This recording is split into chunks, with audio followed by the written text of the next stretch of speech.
안녕하세요. 저는 결혼 2년 차 30대 후반 여자입니다.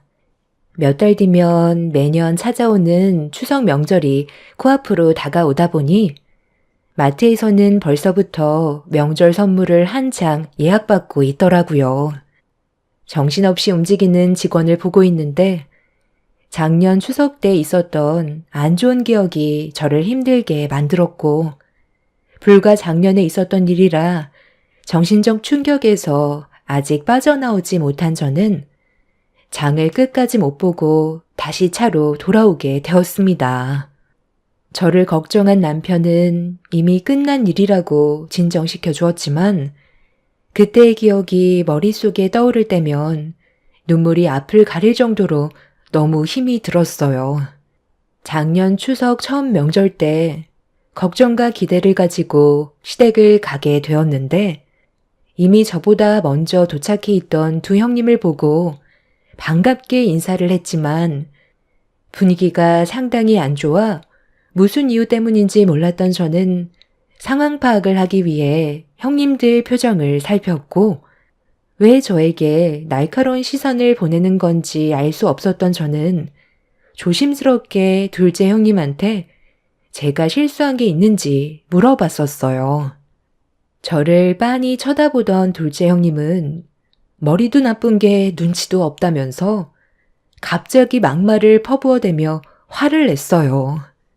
당황해서 아무 말도 못하고 있자 큰 형님이 자리에서 일어나더니 주방으로 들어갔고 둘째 형님이 서둘러 뒤따라 들어가자 저도 눈치를 보면서 들어갔는데 큰 형님이 손으로 가리키고 있는 곳을 보는 순간 입을 다물지 못했어요. 상당히 많은 명절 음식 재료가 쌓여 있었고 큰형님은 저를 보더니 할 일이 많다면서 오자마자 앞치마를 던졌습니다. 그때 당시 남편은 시댁에 오자마자 아주버님들이 어디로 데려갔어요. 그리고 시부모님은 지방 출타 중이라 저녁을 먹기 전에 올 거라는 말을 둘째 형님한테 들을 수 있었습니다. 동서가 결혼한 지 얼마 되지 않아서 아직 감이 안 잡히나 본데 매번 명절 때마다 항상 이 정도 양은 기본적으로 하거든. 이 동네 특성상 서로 음식을 돌려먹는 관습이 있어서 우리도 많이 준비해야 되니까 서둘러 움직이는 게 좋을 거야. 이번 명절이 첫날이니까 동서는 송편을 빚으면 되겠어. 한 3,000개쯤 하면 동네 분들과 나눠 먹고 우리 가족들도 충분히 나눠 가질 수 있으니까 내가 말한 것보다 최대한 많이 준비해줘. 우리는 오늘 먹을 저녁 준비를 할 건데 불만 없지? 송편 빚는 거 어렵지 않잖아. 나는 이 집 며느리로 처음 들어왔을 때 동서보다 더 심했었어. 별거 아니니까 엄살 떨지 말고 내가 시키는 대로 톤 달지 말고 해. 오자마자 기강을 바로 잡아야 집안의 체계가 잡히는 거니까 막내로 들어왔으면 당연히 해야 되겠지? 내 말이 곧 법이라는 걸 잊지 마. 여긴 또 다른 사회라고. 형님 말만 잘 들으면 별 문제는 없겠지만 괜히 눈에 거슬리는 행동을 한다면 앞으로 피곤해지는 일들이 상당히 많아질 거야. 그러니까 이왕 하는 거 웃으면서 하는 게 좋겠지? 나는 어머님이 동서를 왜 며느리로 받아들였는지 아직까지 잘 모르겠는데 정말 이해 안 되는 건 요즘 개나 소나 대학 졸업장은 가지고 있을 텐데 고졸이라는 말에 얼마나 놀랐는지 몰라. 형님이랑 내가 대학 교수인 건 알지? 대화가 안 통하는 걸 떠나 섞이는 게 문제가 된다는 거야. 동서만 고졸이지 우리 집안 식구들 전부 다 대학은 나왔다고. 집안이 못 사는 것도 아니라던데 무슨 사정이라도 있었어? 고졸에서 멈춘 이유가 있을 거 아니야. 제가 하고 싶은 일을 하려고 고등학교까지만 졸업했는데 그게 잘못된 거라도 있는 건가요? 저는 지금까지 살면서 문제가 된다고 생각한 적 단 한 번도 없는데요. 형님들이 원하는 대학 교수 직업을 선택했던 것처럼 저 또한 제가 하고 싶은 사업하면서 원하는 삶을 살고 있는데 그게 그렇게 중요한가요? 요즘 시대에도 고졸, 대졸 따지는지 몰랐는데 제 주위에 대학 나온 애들만 봐도 전공을 살리기는커녕 본인이 하고 싶은 일이 아니라 먹고 살기 위해 어쩔 수 없이 다른 직업을 택하는 경우가 대부분이더라고요. 하지만 저는 고등학교 졸업하자마자 제가 원하는 사업을 했고 대학 나온 애들보다 안정적으로 자리 잡아 잘 살면 그걸로 된 거 아닌가요?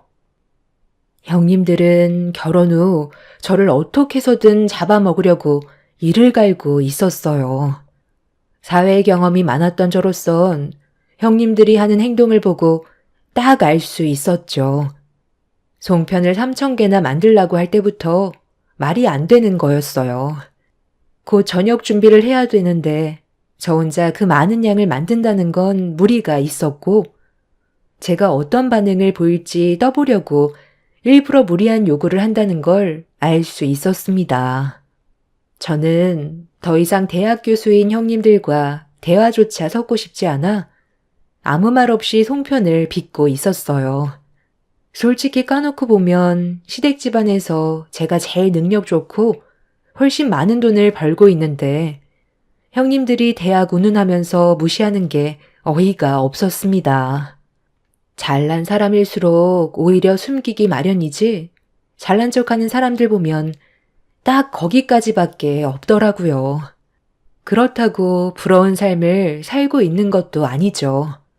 형님들도 저보다 능력은 없는데 내세울 게 교수라는 직업 하나로 지식이 좀 많다는 걸 어필하고 싶어서 그런가 보다 생각하며 그런 행동들이 어쩔 때 보면 철없어 보여서 상대를 하지 않으려 했어요. 그런데 굽신거리면서 형님들한테 먼저 기어들어가지 않는 제가 마음에 안 들었던 형님들은 묵묵히 일하고 있는 저를 또다시 건들기 시작했어요.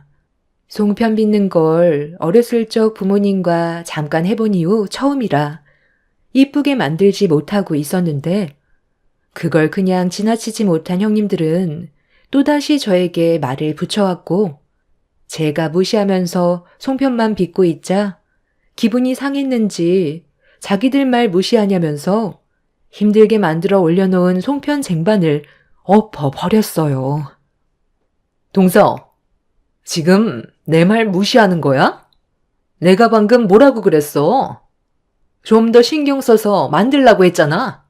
내 말이 안 이꼽게 들렸니? 나랑 한번 해보자는 거야? 송편 좀 제대로 만들라고 했던 게 그렇게 마음에 안 들었어? 그리고 왜 아까부터 계속 내 말을 무시하는 건데? 동서가 밖에서 잘 나가는 거? 여기선 아무 쓰잘모리 없어. 내 말을 안 들으면 앞으로 남은 인생이 힘들어질 뿐이라고. 좀 전에도 내가 분명 좋게 얘기했었는데 벌써 까먹은 거야? 붕어 대가리니? 고졸이라서 뒤돌면 까먹는 거냐고. 벙어리도 아니면서 왜 아무 말도 못해? 동서는 오늘 2층 보조주방에서 송편 3,000개 전부 다 만들지 못하면 내려올 생각 조금도 하지 마. 그러니까 알아서 기는 게 앞으로 생활하는데 편하다고 했잖아. 왜 이렇게 말귀를 못 알아들어? 고생을 사서 하는 거 보니 동서도 참 답답하다. 아까부터 고졸고졸 하는데 그러는 교수님들은 뭐 얼마나 잘났다고 지금 저를 무시하는 거죠? 제가 이 집안 막내 며느리로 들어왔어도 이런 식으로 저한테 함부로 대하는 건 문제가 있다고 생각하는데요. 왜 그러는지 충분히 이해하고 있으니까 그만해요. 제가 형님들 대우를 안 해줬나요? 시키는 거 묵묵히 하고 있고 물어보는 질문 외엔 조심하려고 입도 뻥끗 안 하고 있는데 뭐가 그리 마음에 안 들어서 저를 막대하는 건데요? 저 감당할 수 있겠어요? 제 말이 끝남과 동시에 첫째 형님은 옆에 있던 소쿠리로 갑자기 제 머리를 내리쳤어요. 형님이 하는 말에 불만을 가졌다며 화를 가라앉히지 못하고 있었고, 저는 첫째 형님한테 머리를 한 대 맞고 어이가 없어서 헛웃음까지 나왔습니다. 아무리 생각해봐도 이건 정말 아닌 것 같았거든요. 결혼하고 나서 첫 명절이었고 모든 것들이 어색한 건 당연한데 고졸이라는 이유 하나로 저를 막대하는 형님들의 행동들 때문에 속에서 화가 끓고 있었습니다. 곧 저녁 식사 시간이고 시부모님이 들어올 시간이라 더 큰 일을 만들고 싶지 않아 송편 빚는 재료를 가지고 아무 말 없이 2층 보조 주방으로 올라갔어요. 송편을 3,000개 만들 생각은 애초부터 없었고 그날 하루 한 끼 먹을 양만큼만 만들어둘 생각이었습니다. 그냥 무시하고 싶었어요. 사업 때문에 많이 피곤한 상태라 형님들과 섞이고 싶지 않았습니다. 소쿠리로 제 머리를 내려친 건 나중에 명절이 끝나고 죄를 물을 생각이었고 저에게 첫 명절인 만큼 최대한 좋게 끝내고 싶었어요. 하지만 이건 오로지 제 생각이었을 뿐 두 형님들은 그날 나를 잡은 건지 저를 뒤따라와 집안이 떠나갈 정도로 소리를 지르면서 고졸 주제에 자기를 무시한다며 골프채를 들고 올라왔어요. 야, 너는 내 말이 우습니?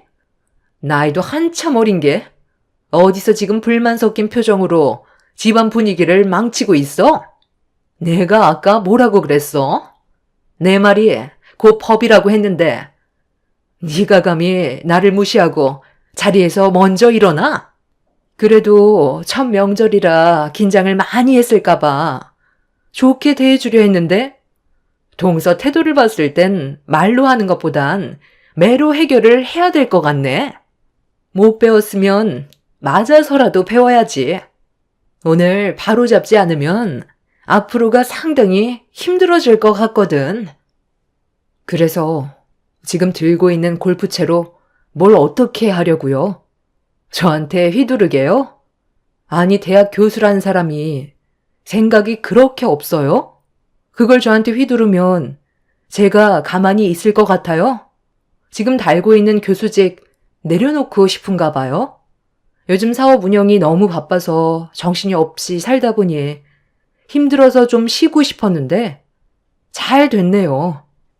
그냥 쉬는 건 돈이 안 되기 때문에 쉬지 못하고 있었는데 이번에 땡값도 받으면서 쉴 수 있게 해주겠다니 저로선 너무 감사한데요? 형님이 그런 깊은 뜻이 있는 줄 정말 몰랐어요. 왜 머뭇거리세요? 형님이 잃을 게 너무 많을 것 같아서 머뭇거리고 있는 것 같은데 그런 각오도 없이 골프채 들고 온 거예요?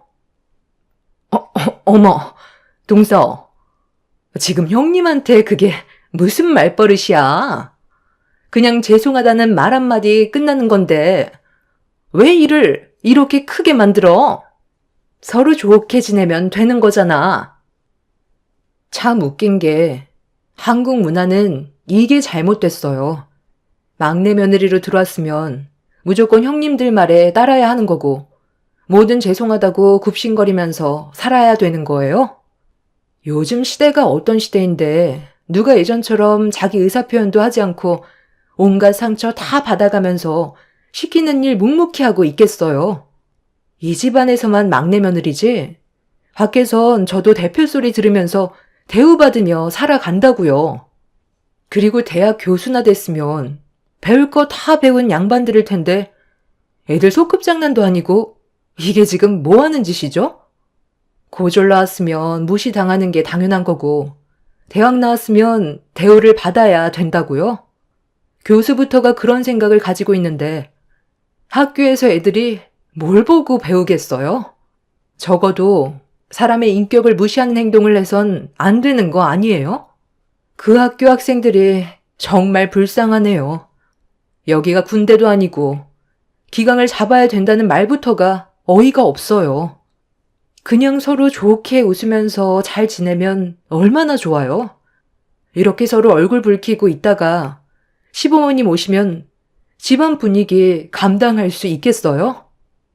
제가 눈을 치켜 세우고 형님들한테 불만을 털어놓은 순간 첫째 형님은 제 말에 화가 치밀어 올랐는지 골프채를 치켜 올려 세웠고 둘째 형님이 말리려 했지만 이미 이성의 끈을 놓아버렸는지 고조리 겁도 없이 시댁 집안 며느리로 기어 들어왔다며 사정없이 휘둘렀고 무방비 상태였던 저는 결혼 첫 명절날 꼼짝없이 매타작을 당하게 되었습니다.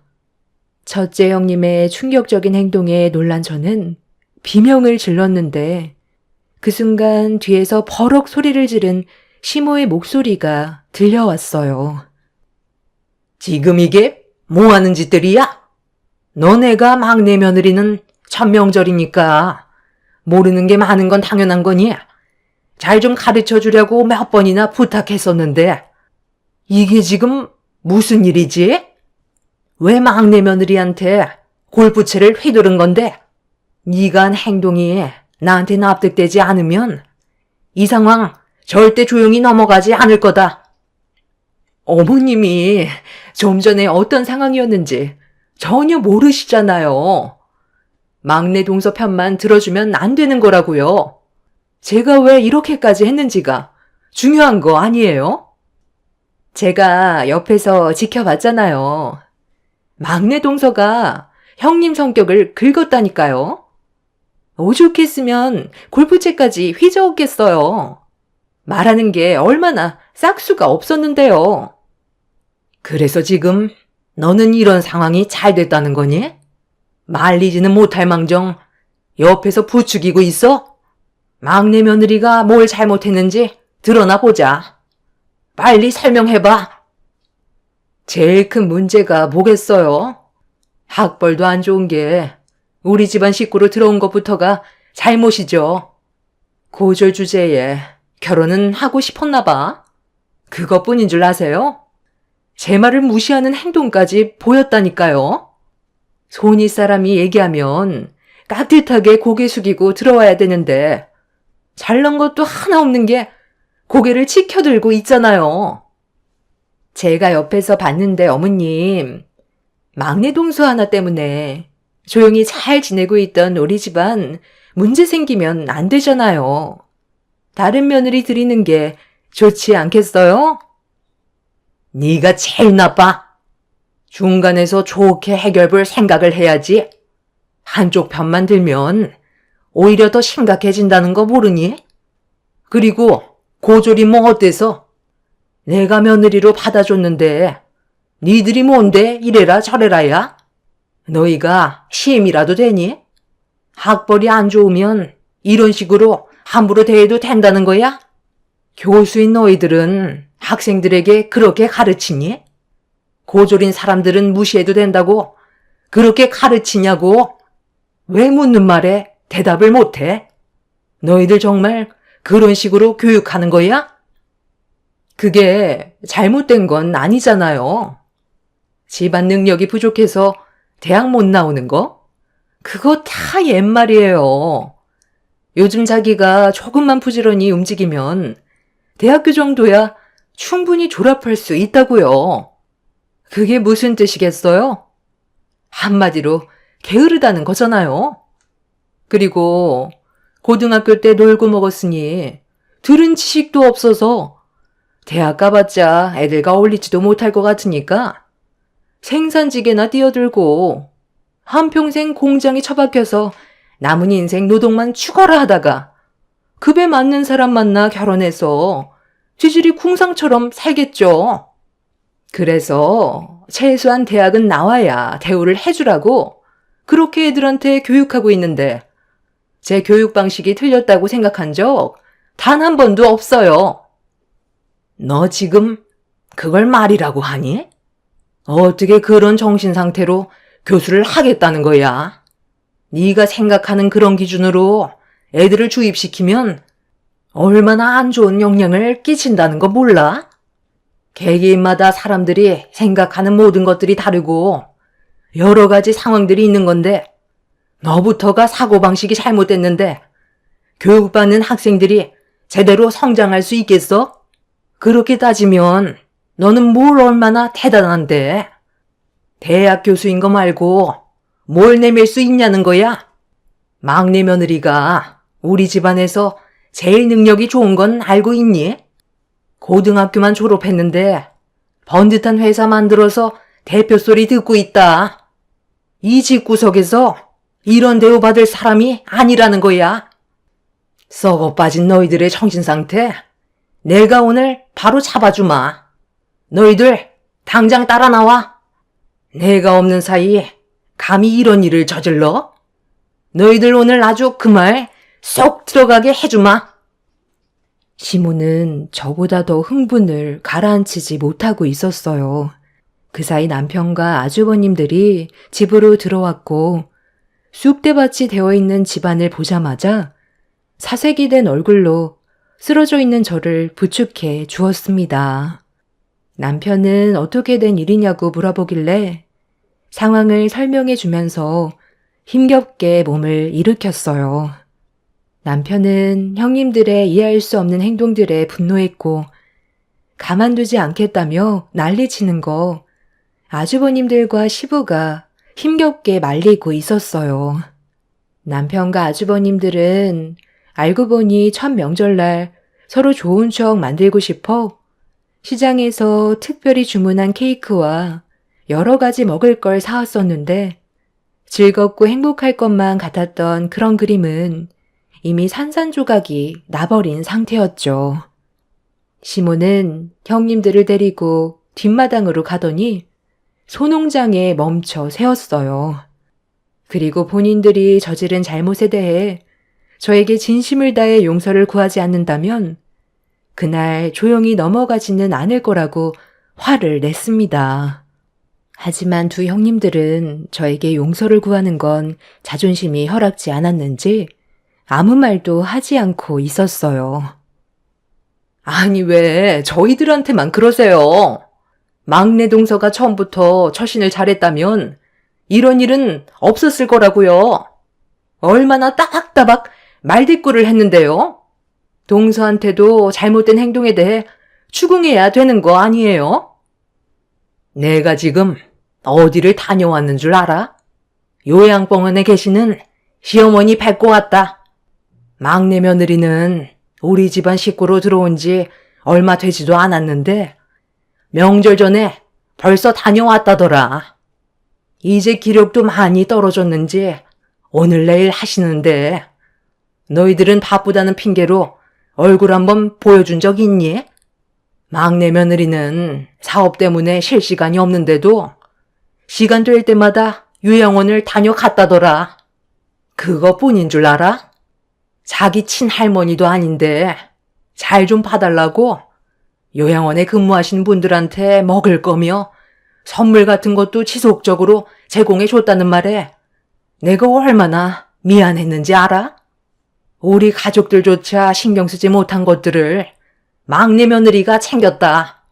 너희들은 그동안 뭘 했는데 명절날 놀고 먹기만 하고 요양원에 한번 가자고 하면 이 핑계에 저 핑계 대면서 귀찮아하는 거 다 알고 있었지만 그래도 지금까지 아무 말도 하지 않고 있었다. 너희들 사정도 있으니까 이해하려고 노력했어. 그런데 오늘 일은 도저히 조용히 넘어갈 수 없을 것 같구나. 마지막으로 기회를 주는 거니까 당장 막내 며느리한테 잘못한 부분에 대해 용서를 구하고 특히 큰 며느리 넌 손이 발이 되도록 빌거라.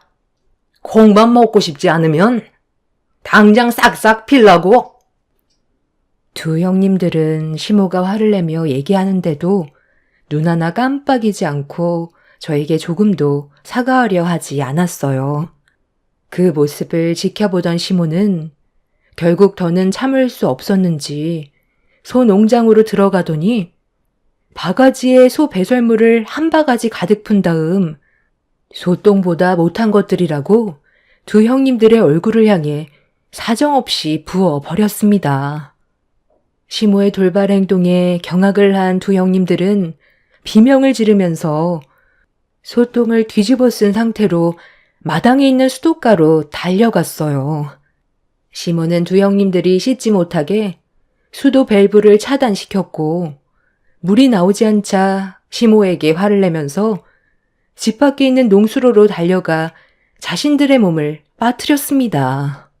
그렇게 온몸이 젖어 있는 상태로 시모에게 뭐 하는 짓이냐고 화를 내자 시모는 농수로에서 소 배설물을 닦고 있는 두 형님들에게 그곳이 너희들이 있을 곳이라고 집에는 얼씬도 하지 말라며 다시는 시댁에 찾아오지 말라고 화를 내셨어요. 시모는 저에게 큰형님한테 당한 거에 대해 법적으로 신고하라면서 직접적으로 도와주겠다며 위로를 해 주셨어요. 그날 한바탕 난리가 난 이후 저는 변호사를 선임해 첫째 형님이 저에게 저지른 행동에 대해서 법적으로 고소를 진행했어요. 그리고 이 문제가 학교에서까지 소문이 퍼지면서 일이 커지게 되자 교수 생활에까지 영향을 받게 되었고 그로 인해 아주버님과의 관계에도 안 좋은 영향을 끼치게 되었습니다. 둘째 형님도 예외는 아니었어요. 둘째 아주버님이 실망을 많이 했는지 동생인 남편이 너무 큰 상처를 받아 괴로워하는 모습에 잦은 부부 싸움으로까지 이어졌고 집안 분위기는 날이 가면 갈수록 심각해져만 갈 뿐 좋아지지 않았습니다. 남편은 첫째 형님의 행동에 조금의 선처도 없을 거라고 확고한 의지를 밝혔고 저 또한 같은 입장이라 법적인 처벌을 받아 자기가 뭘 잘못했는지 깨닫게 해주고 싶었어요. 자식들도 있으면서 본이 되는 모습을 보여줘야 하는데 그렇지 못한 행동들은 차후에 아이들에게까지 안 좋은 영향을 끼치게 되는 건 안 봐도 뻔하기 때문에 상황이 악화가 되더라도 확실하게 짚고 넘어가야 했었죠. 그렇게 저희 부부가 밀어붙이자 그제서야 자신의 인생에 심각한 문제가 생기게 될 거라는 걸 인지했는지 합의를 하기 위해 저희 집에 찾아왔어요. 둘째 형님도 아주버님과 이혼 얘기까지 나오면서 문제가 커지게 되자 좋게 해결하고 싶어서 왔다며 같이 찾아와 본인들의 잘못을 인정하고 있었습니다. 동서, 내가 그땐 정말 미안했어. 내가 솔직하게 얘기할게. 동서는 고졸인데 사업에 성공을 내서 잘 나가는 모습을 보니까 그냥 배가 아팠어. 내 성격상 남이 잘 되는 모습을 별로 좋아하지 않거든. 그런데 어머님이 동서만 챙겨주는 모습들이 너무 질투가 나는 거야. 고졸 주제에 사업도 성공했고 어머님한테까지 인정받은 그런 모습들이 비교가 되기 시작하니까 그냥 얼굴만 보기만 해도 싫게 느껴지더라고. 그래서 동서를 괴롭히고 싶었고 상처를 주고 싶었던 거야. 그런데 그런 것조차 내 마음대로 안 되니까 나도 모르게 화가 치밀더라고. 결국 해선 안 될 행동으로 동서한테 상처를 줬지만 앞으로 내가 잘하면 되잖아. 우리 관계 충분히 좋아질 수 있다고 생각해. 시작은 안 좋았지만 앞으로 살아갈 날이 더 많잖아. 그러니까 한 번만 용서해주면 안 되겠어? 나 대학 교수야. 콩밥 먹는 순간 교수 생활 끝이라고. 어떻게 고개를 들고 다닐 수가 있겠어? 소문이 얼마나 안 좋은지 동서도 잘 알잖아. 동서는 마음도 넓고 배려심도 많으니까 한 번만 기회를 주면 안 될까? 내가 어떻게 하면 믿어줄래? 원하는 거 말만 해. 동서가 시키는 거 다 할게. 평생 등 돌리고 살 건 아니잖아. 그래, 동서. 좋은 게 좋은 거라고. 사람은 누구나 실수할 수 있는 건데 이번 일 딱 한 번만 눈 감아주면 신경에 거슬리는 행동 절대 안 할게. 나 이러다 정말 이혼하게 생겼어. 우리 애들은 어떡하라고? 엄마 없는 아이 만들 거야? 나도 동서가 잘 나가는 모습이 샘나서 그랬던 거지. 별다른 뜻은 없었다고. 두 형님들은 저희 집에 찾아와 좋게 해결보길 간절히 원했지만 제가 받은 상처가 너무 컸던 터라 그 자리에서 형님들의 잘못을 덮어주기란 힘이 들었어요. 그리고 남편이 워낙 심각하게 나와서 좋게 해결 볼 수 있는 상황은 아니었죠. 거기에다가 저희 부부만 이 문제에 개입이 되어 있는 게 아닌 시부모님도 화가 많이 나신 상태라 단시간에 모든 게 정리가 될 수는 없었어요.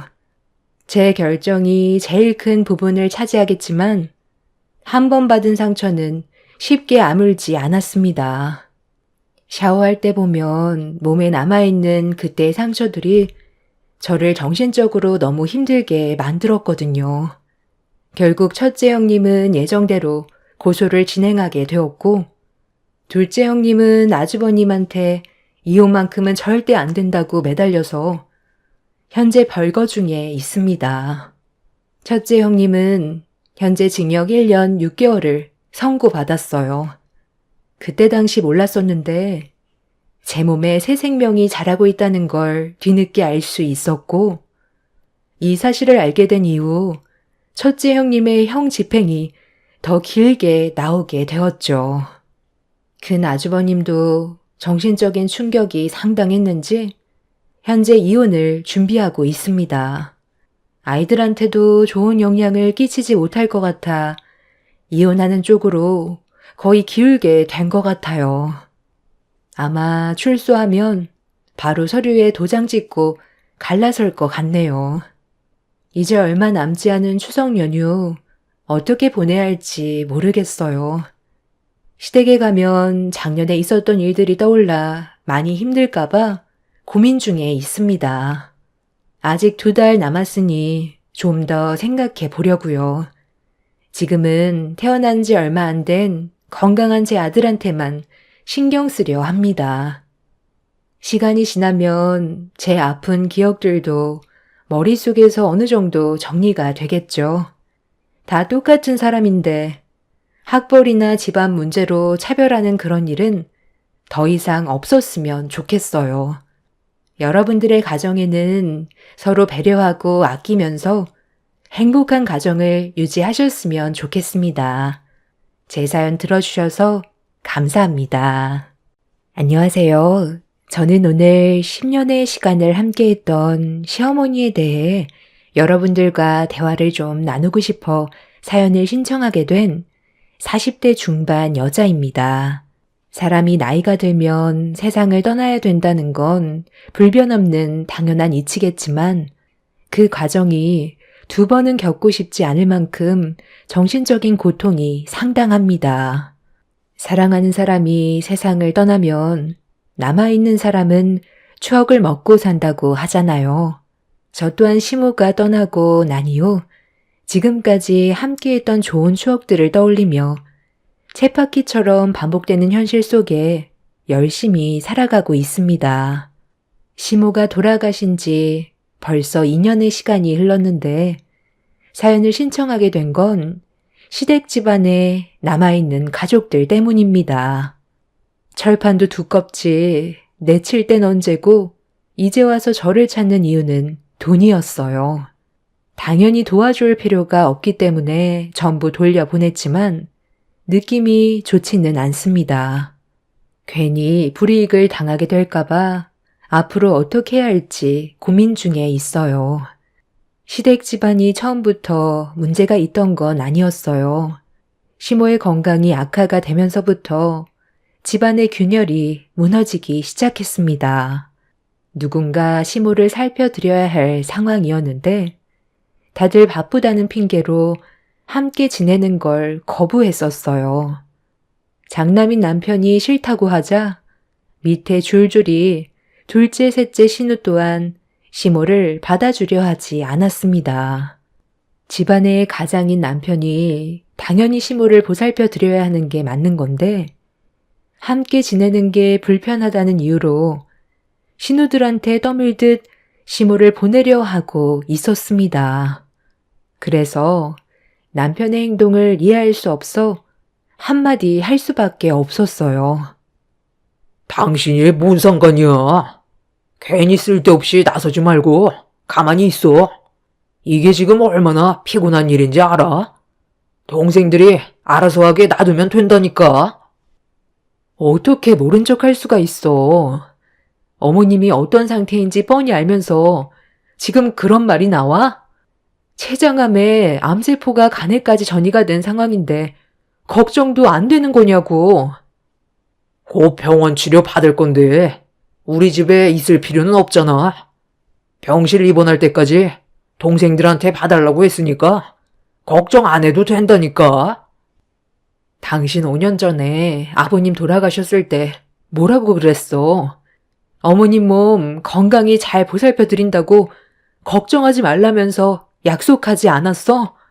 아버님은 당신을 믿고 편하게 눈을 감으셨는데 지금 하는 짓을 봐봐. 집안의 장남이라는 사람이 금전적으로 도움이 필요할 때만 어머님한테 찾아가서 돈만 뜯어냈지. 건강은 어떠신지 조금도 관심 가지려 하지 않았잖아. 어머님이 여태 얼마나 애지중지 손주들까지 돌봐주셨어. 그거 알면 이렇게 냉정하게 못하지. 남편은 본인이 뭘 잘못하고 있는지 전혀 인지하지 못하고 있길래 따끔하게 한마디 했는데 그걸 듣기 싫다며 저에게도 상처되는 말을 거침없이 뱉어댔어요. 결국 그날 서로는 좋지 않은 감정으로 대화가 끝이 났고 남편의 강압으로 인해 시모는 입원하기 며칠간 신우들이 모시는 걸로 결정을 하게 되었습니다. 그렇게 신우들의 집에서 번갈아 지내다가 입원할 병원을 결정해 치료를 받기 위해 병실로 옮기게 되었는데 이번엔 또 다른 문제가 서로의 신경을 건드렸어요. 오빠가 엄마한테 받아간 재산이 제일 많잖아. 그러니까 오빠가 대신 병원비 좀 납부해주면 안 되는 거야? 알아보니까 엄마가 가진 돈 전부 오빠가 가져갔다면서? 며칠간 우리 집 제공해줬을 때 도와준 거 하나 없으면 이번만큼은 오빠가 나서줘야지. 여유가 있는 사람이 해야 되는 게 당연한 거라고. 내가 가장이니까 많이 받는 건 당연한 거지. 그리고 지금 상당히 어이없는 게 뭔 줄 알아? 네가 나한테 꼭 한 푼도 안 받은 사람처럼 말한다는 거야. 재산 나눠 가질 때 누가 제일 심하게 난리를 쳤더라. 네가 어떻게 해서든 좀 더 많이 가져가려고 한바탕 설한을 피웠었잖아. 그때 기억 안 나? 아버지는 너희들 재산 똑같이 나눠주려 했는데 네가 둘째라고 좀 더 가져가야 한다며 아버지한테 온갖 상처 다 준 뒤 귀엽고 좀 더 뜯어가지 않았어? 받을 만큼 받아갔으면 군소리 하지 말고 어머니 임종날까지 옆이나 지켜줘. 나 이번에 개업한 식당에 모든 걸 다 걸었던 거 알고 있지? 망하게 된다면 길거리 나앉게 된다고. 차라리 오빠 식당 망했으면 좋겠네. 말만 장남이지. 집안을 위해서 하는 거 하나 없잖아. 그러니까 당연히 망해야지. 도와주지 않을 거면 나타나지도 마. 네가 원한다면 그렇게 해줄 수 있어. 나는 뭐 저 노인네 얼굴 보고 싶은 줄 알아? 낳아준 뿐이니까 그래도 할 도리 하려고 자리 지키고 있는 거야. 당신 정말 정신 나갔어? 나중에 후회할 일 만들고 싶어? 좀 작게 얘기해. 어머님 다 들으시겠다고. 이번엔 당신 양보해서 병원비 좀 더 내드려. 삼남매는 췌장암으로 고생하고 있는 시모를 서로 살펴주지 않겠다며 계속 미루는데 정말 기분이 좋지 않더라고요. 본인들이 원할 때만 시모를 찾고 정작 도움이 필요할 때는 내치려는 행동들이 저를 더욱더 화나게 만들었어요. 그래서 이건 아닌 것 같다고 남편과 신우들에게 화를 내면서 할 도리는 지키라고 얘기했는데 이미 제 말은 들어줄 생각도 하지 않았어요.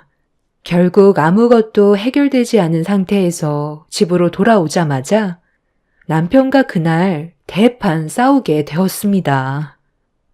당신을 낳아준 엄마인데 정없이 계속 행동할 거야? 아까 어머님이 듣지 못하신 것 같지만 전부 다 느끼고 있을 거라고.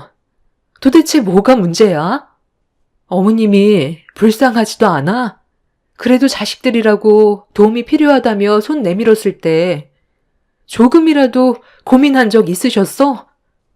간이며 쓸개며 전부 다 빼주셨는데 정작 당신은 한다는 소리가 귀찮고 힘들어서 돈 많이 나가니까 낳아주신 엄마를 버려버리겠다고? 나중에 우리 아들이 당신 몸에 병이 들어서 누워만 있고 도움이 필요할 때 모른 척하면 기분이 어떻겠어? 반대로 생각해 보라고. 이런 식으로 행동하는 거 안 보는 것 같아도 다 보고 배운다고. 그래서 뭐 어쩌라는 거야? 내가 싫고 동생들도 싫다잖아. 그럼 당신이 옆에서 살펴주던지. 나는 더는 볼 필요 없어. 가진 게 있어야 부모인 거지.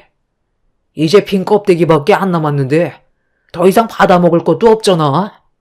돈 그거 얼마 되지도 않는 거 나눠주면 뭐해? 병 걸려서 살아보겠다고 입원해버리면 다시 우리한테 준 돈 토해내라는 거잖아. 췌장암 진단 받았을 때 내 가슴이 철렁 내려앉더라. 엄마가 아파서 걱정이 되는 게 아닌 앞으로 돈 나갈 생각하니까 그것 때문에 짜증이 올라왔었다고. 그래서 내가 보험 하나 들어두라는 거 그 돈도 아끼겠다고 했다가 결국 이거 봐봐. 내 말 안 들어서 큰돈 나가게 생겼는데 속이 안 터지겠어? 나는 일절 냉전 한 푼 도와줄 생각 조금도 없으니까 더 이상 쓸데없는 얘기 하지 마. 식당 오픈해서 바빠 죽겠는데 나보고 엄마 병수발까지 들라고? 나중에 후회하지 마. 어머님 세상 떠나고 나면 보고 싶어도 더는 얼굴 볼 수 없어. 우리 가족한테 얼마나 잘해주셨는데 당신이 이러는 거 죄를 짓는 거라고. 네가 못해드리는 거 생각나서 그러는 거 아니야? 장인 장모님 한날 한시에 세상 떠나서 더는 얼굴 볼 수도 없으니까 그것 때문에 나한테 그러는 거 아니냐고. 남편은 제가 어떤 아픔을 겪고 있는지 알면서 절대 해선 안 될 말을 입 밖으로 꺼냈어요. 예전에 남편과 결혼식을 올리자마자 부모님께서 집으로 돌아가시는 길에 사고를 당하셔서 한동안 몇 년간 정말 힘들었었어요. 마음의 준비도 없이 너무 갑작스럽게 세상을 떠나시는 바람에 충격에서 벗어나지 못하고 있었는데 그때 당시 제 아픔을 어루만져 주신 분이 시부모님이셨어요. 잘해드린 건 하나도 생각이 안 나고 못해드린 것만 머릿속에 남아 힘겨워하고 있었을 때 제 옆에서 위로를 해주신 시부모님 덕분에 겨우 이겨낼 수 있었습니다. 시부모님은 제 친부모님이나 다름없을 정도로 정말 가까운 사이가 되었고 저에게 진심으로 다가와 주셔서 많이 의지하며 살아갔었는데 시부가 떠나시고 시모마저 세상을 떠날 준비를 하시게 되니 제 마음이 말이 아니었습니다. 그런데 집안의 장남이라는 놈은 자기를 낳아준 엄마를 귀찮아하고 짐스럽게만 생각하는 그런 행동들이 저를 너무 실망스럽게 만들었어요. 당연히 좋은 말이 나갈 수 없게 되면서 부부 관계에도 금이 가기 시작했습니다. 결국 각자 하고 싶은 대로 하기로 결정을 하게 되면서 시모 곁에는 제가 있었고 삼남매는 오히려 잘 됐다면서 아예 두 손을 놔버렸습니다. 괜찮다. 자식이라는 게 원래 다 그래. 평생을 퍼줘도 모자란다고 끝도 없이 바라는 게 자식이다. 내가 지금 와서 다 큰애들 붙잡아 놓고 서운하다는 말을 해봤자 뭐가 달라지겠어. 본인들 불만만 털어놓겠지. 부모가 아무리 잘해줘도 자식들은 서운한 것만 생각하게 되거든. 길어야 1, 2년이라는데 그때까지 주변 정리하고 남은 시간 그래도 좋은 생각만 하고 가련다. 아직 이 세상에 미련이 남아있지만 내 몸이 이런데 어쩌겠니. 현실을 받아들이고 살아야지. 어머님, 안 좋은 생각만 가지지 말고 좋은 생각만 하세요. 그래야 건강을 되찾을 수 있어요. 이대로 먼저 가시면 저는 어떻게 하라고요. 저는 아직 마음의 준비가 되어 있지 않은데 아버님 떠나시고 어머님까지 가시면 앞으로 누굴 의지하면서 살아갈 수 있겠어요. 요즘 그이가 저에게 얼마나 많은 실망을 안겨주는데요. 시모는 저에게 미안하다면서 자식이라는 게 마음처럼 되지 않는다고 자기 아들 때문에 속 썩고 있는 거에 대해 사과를 하셨습니다.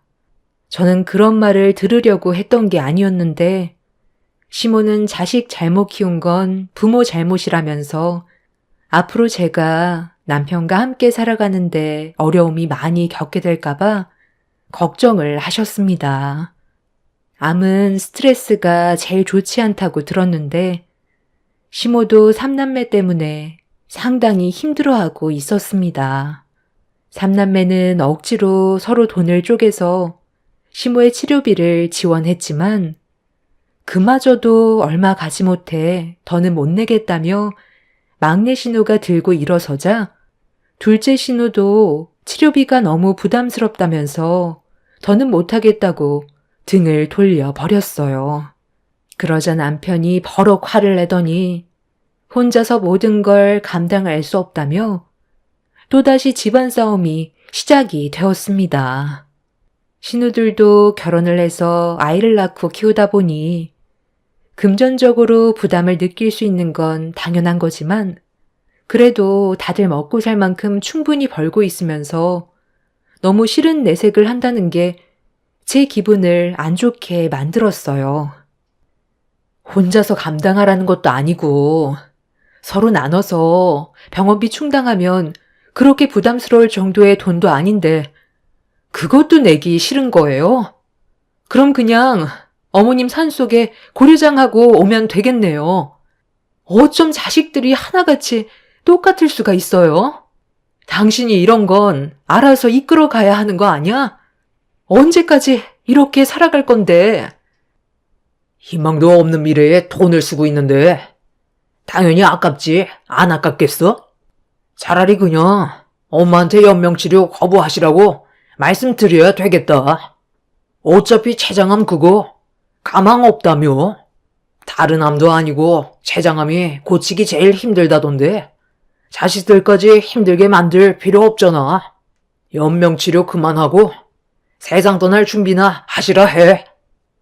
보자 하니까 못하는 말이 없어. 당신 마음 충분히 알았으니까 그 더러운 주둥이 그만 놀리고 내 눈앞에서 사라져. 너처럼 인간 쓰레기랑 더는 살고 싶지 않아. 그래서 지금 이혼이라도 하겠다는 거야? 우리 엄마가 귀엽고 사고를 치는구만. 본인 몸 하나 제대로 간수 못해서 아들이 힘들게 꾸려온 가정까지 깨버리다니. 정말 대단하신 분인 것 같네. 몇 년 그거 좀 더 살아보겠다고 자식 등골 빠지게 만들어 놓고 이제 이혼까지 하게 만드네. 엄마 때문에 저 이혼하게 생겼어요. 아휴, 그만들 해라. 더 이상 치료 안 받을 테니까 이제 그만 좀 싸워. 엄마가 지금까지 살면서 너희들한테 바란 게 뭐가 있어? 해달라는 거 다 해주면서 너희 아버지랑 악착같이 살아왔었고 행복하게 살아보려고 발버둥 쳤는데 서로 의지하지 않고 싸우는 모습만 보고 있으니 너희들을 괜히 낳은 것 같아 너무 후회스럽다. 엄마는 서로 어려운 상황일수록 지혜롭게 헤쳐나가길 바라고 있었는데 가족들 간의 분열이 일어나는 걸 보니 내가 지금까지 무엇을 위해 힘들게 살아왔나 싶다. 다 필요 없으니까 당장 나가. 다시는 내 앞에 나타나지 마라. 예며느라 미안한데 태원 수족 좀 밟아줘라. 그만 집에 들어가서 쉬고 싶구나. 아니요. 그렇게 할 필요 없어요. 다들 다시는 병원에 찾아오지도 마. 내가 알아서 어머님 보살펴 드릴 테니까 병원에 발도 들이지 말라고. 당신이랑 나는 정말 끝이야. 내 마음 변하지 않을 거니까 내일 당장 이혼 서류에 도장 찍으러 가야 할 거야. 어차피 우리 둘 이런 감정으로 어머님 세상 떠나시면 같이 못 살아. 그건 당신이 더 잘 알지 않아? 지금 우리는 아무 사이도 아니야. 당신의 그 이기적인 행동이 가정에 불화를 만든 건데 왜 어머님 탓으로 돌려? 아가씨들도 정말 그러는 거 아니에요. 지금 뭐 하자는 거예요? 피 한 방울 안 섞였으면서 친딸 노릇 하려고요? 우리 엄마한테 뭐 바라는 거라도 있어요? 어차피 가지고 있는 거 저희가 탈탈 털어갔기 때문에 몸뚱이 하나 남았는데 무슨 이익이 있다고 이혼까지 하면서 엄마 옆에 있으려 하는지 모르겠네. 혹시 우리가 모르는 무언가가 있는 거 아니에요? 더는 듣고 싶지 않아 남편과 두 신우를 밖으로 쫓아내 버렸어요. 삼남매는 오히려 잘 됐다면서 짐 하나 덜었다고 다시는 병원에 오지 않을 테니 어떤 일이 있어도 연락하지 말라면서 조금의 미련도 없이 고개를 돌려 버렸습니다. 남편도 저와 함께 살고 싶지 않다며 다음날 무조건 이혼하러 가자는 말에 그렇게 하기로 했어요. 남편과 살 바엔 차라리 시모 옆에서 남은 시간 보내고 혼자 아이들 키우며 사는 게 제일 속편해 보였습니다. 시모는 이혼만큼은 안 했으면 좋겠다고 했지만 이미 사람이 아닌 쓰레기와 더는 함께 살고 싶지 않았어요. 그래서 결국 다음날 서로 만나 이혼 서류에 도장을 찍었고 저는 속 편하게 시모 옆에서 간병을 해드렸어요. 남편과 합의 이혼하면서 생긴 위자료와 재산 분할한 돈으로 시모의 병원비를 충당했고 하루하루 의미 있는 일을 하면서 열심히 살아갔어요. 시모는 그런 저를 보며 마음 아파하셨지만 제가 선택한 길이고 남편과 함께 살다간 화병 걸려 시모보다 더 빨리 세상을 떠나게 될 것 같아 최선의 선택을 하게 된 거였습니다. 정말 충격이었던 건 삼남매는 한바탕 난리가 난 이후 2번 다시 병원에 찾아오지 않았어요. 그래도 낳아주신 엄마인데 건강 상태는 어떠신지 저 몰래 얼굴 정도는 보러 와줄 줄 알았는데 그건 제 착각이었고 거의 2년 가까이 시모 옆을 지켜드린 건 저밖에 없었습니다.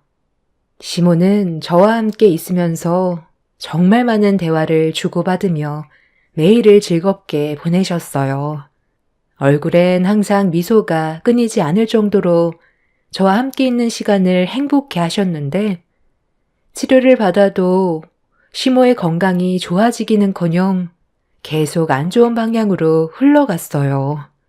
그렇게 의사가 말한 최대 2년이라는 시간을 꽉 채우게 된 시모는 급격하게 건강이 안 좋아지셨어요. 의사는 시모의 몸 상태를 확인하고 며칠 못 버티실 거라는 진단을 하셨습니다. 그리고 시모의 임종이 얼마 남지 않았다는 말을 들었을 때 저희 부모님이 세상을 떠나셨던 기억이 떠올라 너무 마음이 안 좋았고 그때부터 시모 곁에서 계속 간병해 드렸습니다. 시간이 갈수록 맥박과 혈압은 떨어졌다 올랐다를 반복했고 이런 상황들이 두려운 나머지 남편한테 전화를 걸었습니다. 이혼하고 단 한 번도 찾아오지 않았던 남편한테 처음으로 전화를 했었죠. 남편은 시모가 떠날 것 같다는 말에 알겠다면서 전화를 끊었고, 저는 시모의 손을 잡으면서 좀 더 버텨보라며 아직 할 말이 많다고 이대로 떠나지 말아달라고 숨만 헐떡거리는 시모를 보며 눈물을 흘렸어요. 옆에 있던 간호사분은 저를 딸로 착각할 정도로 시모가 저와 함께 있고 싶어 하는 것 같다면서 잘 버티고 있으니 희망을 놓지 말라며 계속 말을 걸어달라고 했어요. 그동안 저를 딸처럼 대해주신 시모와 행복했었던 기억을 최대한 떠올려 쉬지 않고 시모에게 말을 붙였습니다. 시모는 그런 저에게 대답이라도 해주는 듯 손가락을 움찔거리며 반응을 해주셨는데 그것도 얼마 지나지 않아 아무 반응도 없으셨습니다. 나중엔 숨만 헐떡거리시며 괴로워하시는 모습을 보이셨는데 그 모습을 보고 있던 저는 울면서 떠나지 말아달라고 애원했어요. 시모의 눈에서는 눈물이 흘렀고 맥박이 급격하게 떨어지더니 시모는 거친 숨을 내쉬면서 몸이 조금씩 떨려오기 시작했어요. 결국 힘들게 참아왔던 눈물이 터져버리면서 오열을 하자 옆에 있던 간호사가 마지막인 것 같다며 좋은 말만 해주라고 하길래 그동안 제가 속으로만 생각했지 겉으론 표현하지 않았던 진실한 마음을 시모에게 전부 털어놓게 되었습니다. 어머님, 그동안 정말 감사했어요. 저를 딸처럼 대해주시고 항상 제 옆에서 좋은 말 많이 해주셔서 저희 부모님이 떠나셨을 때 정말 많은 도움이 됐었어요. 그간 부끄러워서 제 마음속에 있던 말들을 꺼내지 못했지만 어머님이 항상 제 곁에 있어 주셔서 너무 행복했어요. 이제 제 걱정 마시고 편하게 쉬세요. 시모는 저를 놓고 떠나시는 게 끝까지 마음에 걸리셨는지 세상을 떠나셨는데도 눈을 감지 못하셨어요. 눈을 뜨신 채로 눈물을 흘림과 동시에 맥박이 끊어지게 되었고 그날 저는 한참 동안 시모를 끌어안은 채 오열을 하게 되었습니다. 소중한 사람들이 떠난다는 건 너무 마음 아픈 순간들이었고 눈을 감지 못한 채 세상을 떠나신 시모의 눈을 감겨드리고 있는데 그제서야 남편과 신우들이 병실 문을 열고 들어왔습니다. 저와 다르게 눈물 한 방울 흘리지 않고 세상 떠난 시모를 쳐다보고 있는데 신우가 전 남편한테 장례식은 어떻게 할 거냐고 물어보면서 귀찮다는 듯 일그러진 얼굴로 시모를 바라보고 있었습니다. 아이고 엄마, 이렇게 가시면 어떡해? 올케 언니가 잘 모신 거 맞아요? 아휴, 그런데 장례식 그거 꼭 해야 되는 거야? 나 이번에 큰돈 나가고 요즘 일이 너무 바쁜데 그냥 바로 화장해도 되는 거잖아. 엄마도 그걸 원할걸? 아, 맞아. 3일 동안 아무것도 못하고 장례식장에 있어야 하는데 그렇게 되면 일에 지장까지 생긴다고. 그냥 바로 화장 처리해 버리자. 미친놈이네. 세상 떠나서까지 자식들에게 짐만 되는구만. 당장 갖다 버려. 자식이라고 장례를 해줘야 되는 건 아니잖아. 네가 그냥 알아서 처리하면 되지. 뭐하러 나한테 전화까지 해? 지금 식당 일이 얼마나 바쁜지 알아? 요즘 잠잘 시간도 없을 정도로 매출이 장난 아니라고. 3일간 장례식 치르면 피해가 얼마나 큰 줄 알아? 우리 어머니가 세상 떠나기 전에 뭐 남긴 거라도 있었어? 있으면 줘봐. 나 몰래 돈이라도 꽁쳐놓은 게 있었어? 아, 너한테 무슨 말은 했을 거 아니야? 넌 끝까지 돈이야? 너를 낳아주신 분이 세상을 떠났는데 돈 말곤 할 말이 없니? 어떻게 갖다 버리라는 말을 할 수가 있어? 네가 사람이니? 어머님이 남겨주신 거 이거 하나뿐이야. 아버님이 어머님한테 선물로 주신 신발이라며 어머님이 살아계셨을 때 산을 좋아하셔서 해주신 거라던데 한 번도 신지 않고 간직만 하셨는데 이것 말곤 남아있는 건 아무것도 없어. 어차피 당신한테 필요 없는 거잖아. 사람 돌이라는 게 있어. 어머님 장례식은 치러야 하는 거라고. 남편은 시모가 평소에 간직하고 있던 신발을 저에게 뺐더니 쓰레기통에 던져 버렸고 장례 같은 거 필요 없다며 바로 화장할 수 있게 해달라고 하길래 화가 머리끝까지 올라온 저는 남편의 뺨에 손을 올렸습니다.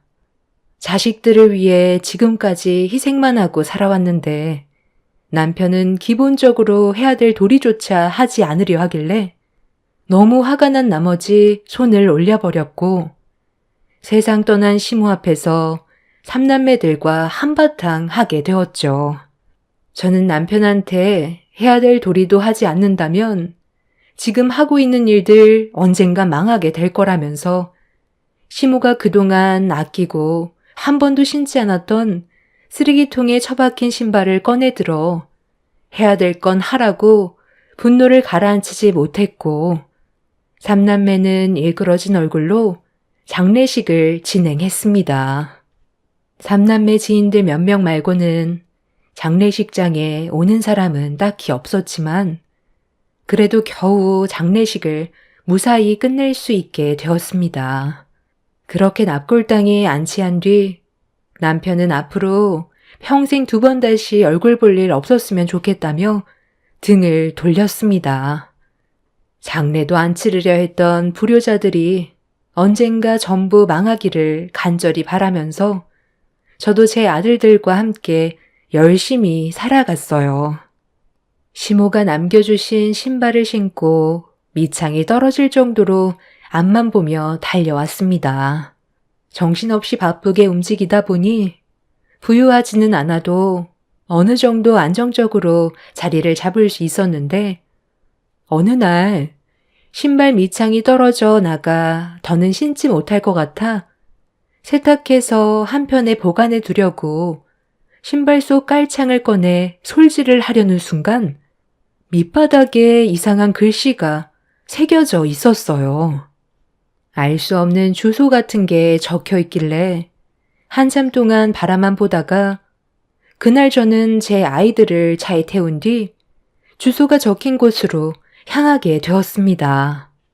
깔창 밑에 주소가 적혀 있을 거라곤 전혀 상상조차 하지 못했었는데 시모가 신발을 고이 간직하고 있었던 이유가 목적지에 있을 것 같아 한참을 달려 도착을 하니 허름한 창고 하나가 눈에 들어왔어요. 굳게 잠겨 있길래 창고 안을 살펴볼 수가 없어서 주변을 두리번거리고 있었는데 누군가 저를 부르는 목소리에 깜짝 놀라 고개를 돌려보니 어느 한 노인이 저를 위아래로 훑어보며 누구냐고 물어보시길래 신발을 보여주면서 깔짝 밑에 적힌 주소를 찾아왔다고 하니까 남편 이름을 대더라고요. 그리고 저는 그동안 전혀 알지 못했던 충격적인 말을 들을 수 있게 되었고 노인은 저에게 창고 열쇠를 건네주었습니다. 내 친구가 하도 부탁을 해서 창고를 임대해줬는데 이 열쇠를 가지고 있다가 나중에 신발을 가지고 찾아온 자식들 중 한 명한테 열쇠를 주면 된다고 하더라고. 그런데 자식이 아닌 며느리가 올 줄 상상도 못했네. 내 친구놈이 그 신발을 재수 씨한테 선물해 준 거였거든. 그때 우리 집에 잠깐 놀러 왔었을 때 신고 있었던 거였는데 자식들이 돈 문제로 서로 상당히 예민하게 구니까 재산을 현금화해서 숨겨놓을 생각을 했던 것 같아. 노력하지 않고 얻은 재산은 분명 흥청망청 쓰게 되어 있다면서. 나한테 창고를 빌려달라고 해서 알겠다고 했지. 나야 산 사람이라 돈에는 전혀 욕심이 없고 내 둘도 없는 친구의 부탁인데 어쩌겠어. 그때 아마 내 친구의 몸 상태가 별로 안 좋았었을걸. 그런데 친구놈이 재수 씨한테 선물해준 신발을 많이 보더니 잠깐만 벗어보라고 하더라고. 그리고 깔장 밑에 우리 집 주소를 적는 거야.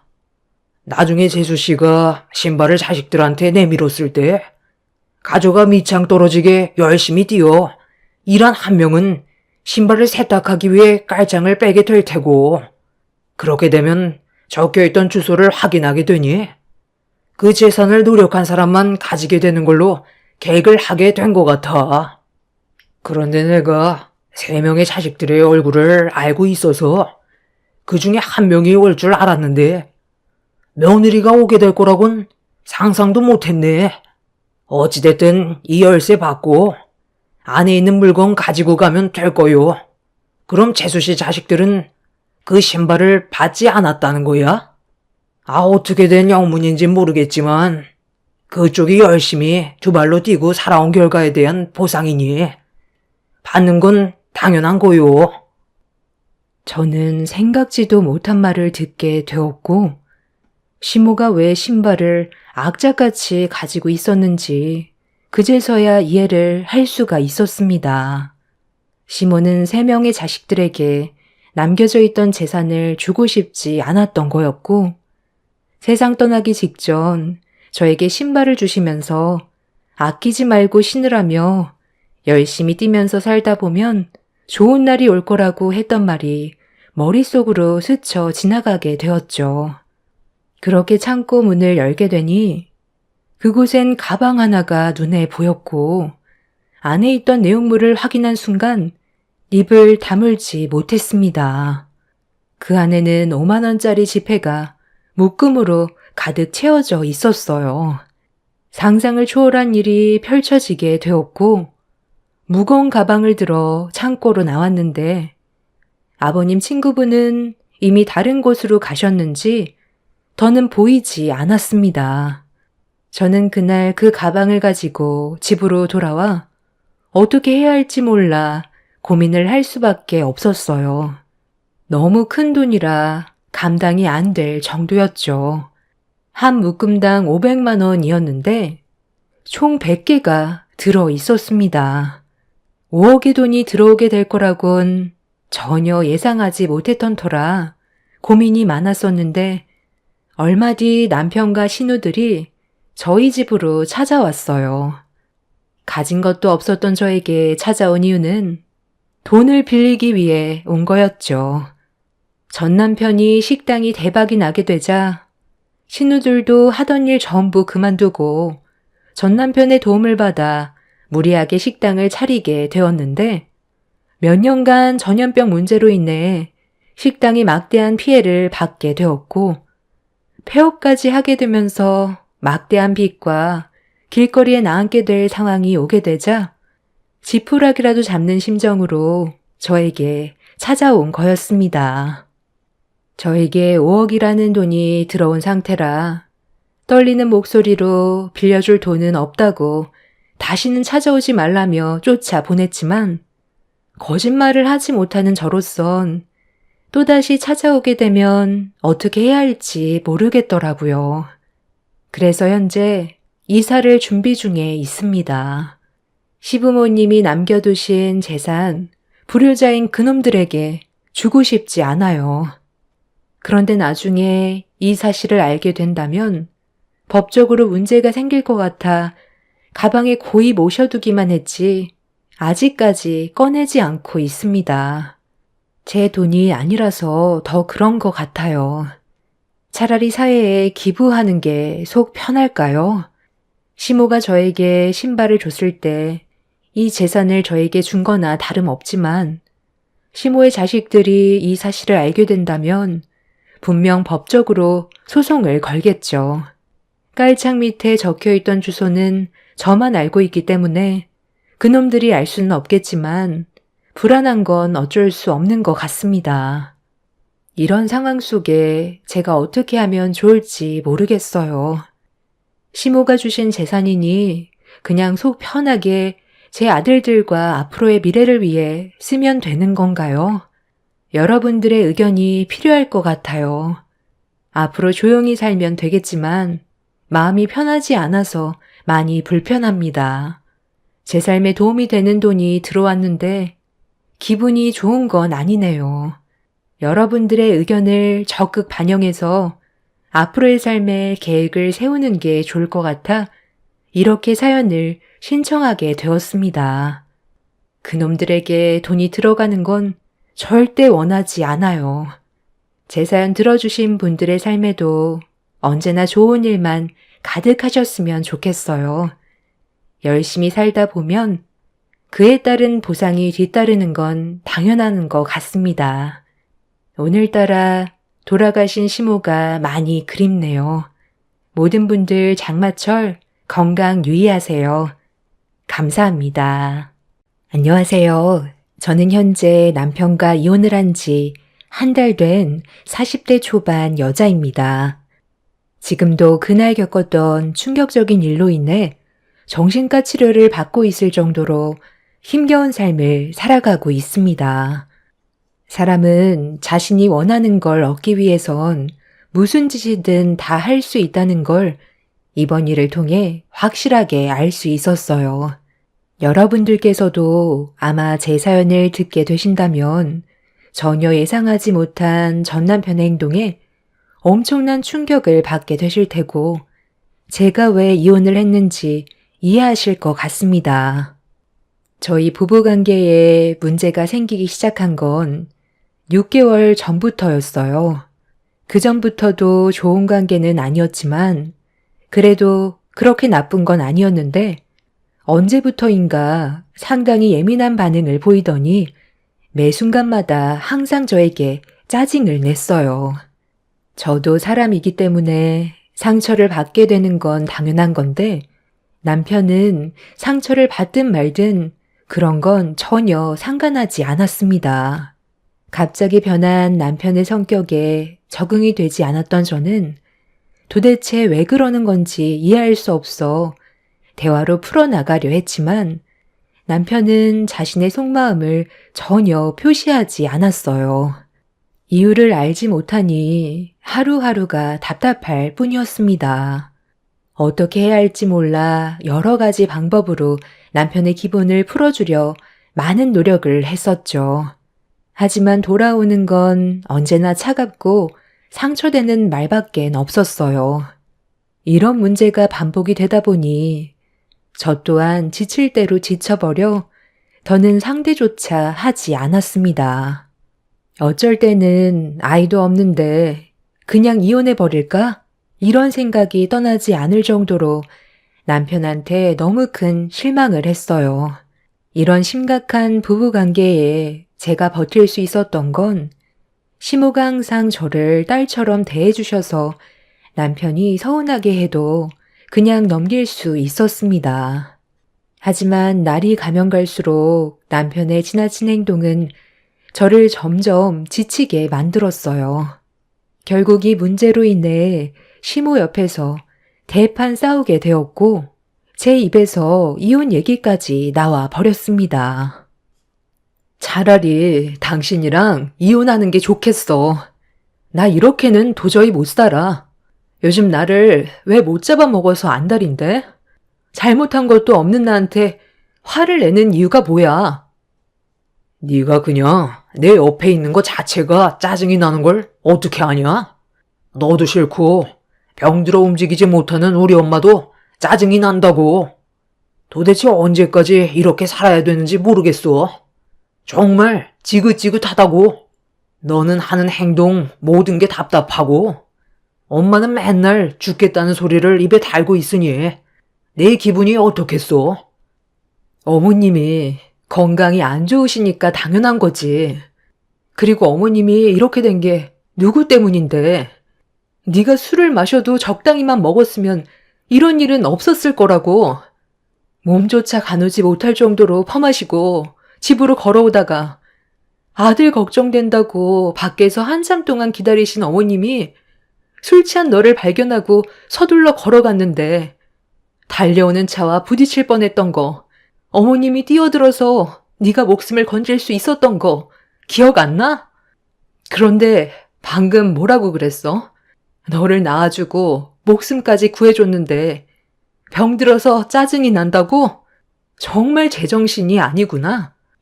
어머님 다리 저렇게 된 거 평생 잘못을 뉘우치며 살아도 모자랄 판에 어디서 큰 소리야. 내가 언제 구해달라고 그랬어? 엄마가 자의적으로 선택해서 일이 이렇게 된 것뿐이잖아. 그래서 뭐 어쩌라는 건데? 이미 한쪽 다리 없는 거 내 다리라도 떼서 붙여주면 되는 거야?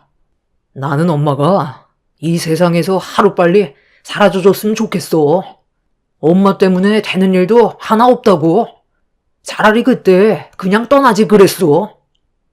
저는 더는 남편의 버릇없는 행동을 들어줄 수가 없어 시모가 보는 앞에서 얼굴에 손을 올려버렸어요. 뺨을 맞게 된 남편은 본인도 화가 치밀었는지 제 뺨에 손을 올렸고 상황이 심각해지자 시모는 힘든 몸으로 남편한테 기어가 발목을 잡은 뒤 눈물을 흘리시면서 나중에 후회하지 말고 저한테 잘해야 된다며 괴로워하셨습니다. 교통사고로 인해 시모는 한쪽 발을 잃게 된 이후 함께 생활하게 됐었는데 여러 가지로 불편한 점들이 많아지게 되자 남편은 그런 삶이 싫었는지 불만은 날이 갈수록 더 심해지고 있었어요. 서로 계속 얼굴을 붉힌다면 결국 남는 건 상처밖에 없기 때문에 저와 시모는 최대한 좋게 지내려고 정말 많은 노력을 했었지만 달라지는 것도 없었죠. 집 밖으로 뛰쳐나간 남편의 뒷모습을 보면서 앞으로 어떻게 살아야 할지 너무 걱정이 됐었어요. 시모는 모든 게 본인 탓이라며 힘들어했고 저는 그런 시모를 위로하며 남편이 예전의 모습으로 다시 돌아올 수 있을 거라고 안심시켜 드렸지만 저 또한 남편 때문에 정신적으로 너무 힘이 들었어요. 어떻게 해야 할지 몰라 괴로웠고 하루빨리 이런 불안한 생활이 끝나길 간절히 바라는 것 말곤 제가 할 수 있는 건 아무것도 없었어요. 그렇게 남편과 저는 안 좋은 관계를 계속 유지하면서 힘든 날들을 보내고 있었는데 어느 날 남편이 짐을 챙기고 있길래 뭐 하는 거냐고 물어보니 그동안 자기가 했던 행동들에 대해 뉘우치는 게 많다면서 시모가 교통사고가 난 이후 다리를 잃은 것 때문에 정신적 충격이 너무 커서 힘들었었다는 말을 했어요. 그리고 앞으론 행복하게 살고 싶다며 함께 여행을 가기 위해 준비 중이라고 갑자기 변한 모습을 보이길래 저와 시모는 당황해 아무 말 없이 남편을 바라만 보고 있었습니다. 짐을 전부 싼 남편은 소파에 앉아있는 시모를 안아들어 밖으로 나가 차에 올려 태우길래 너무 놀라 화를 내게 되었죠. 어머님이랑 내 의견은 아무 상관없다는 거야? 왜 이렇게 막무가내로 행동하는 건데? 계획도 없이 떠나는 게 어디 있어? 끝까지 당신 멋대로 할 거야? 너는 필요 없으니까 빠져. 엄마랑 나랑 단둘이 여행 떠날 거야. 하루라도 잔소리 안 하는 날이 없지. 이번만큼은 방해하지 마. 내가 원해서 하는 거니까. 네가 어머님을 어떻게 챙길 건데? 장애가 생기신 이후 단 한 번도 돌봐드린 적 없었잖아. 이건 옳은 방법이 아닌 것 같으니까 충분히 상의하고 우리 관계 어느 정도 정리가 된 다음 서로 마음이 진정이 됐을 때 다시 계획하는 게 좋겠어.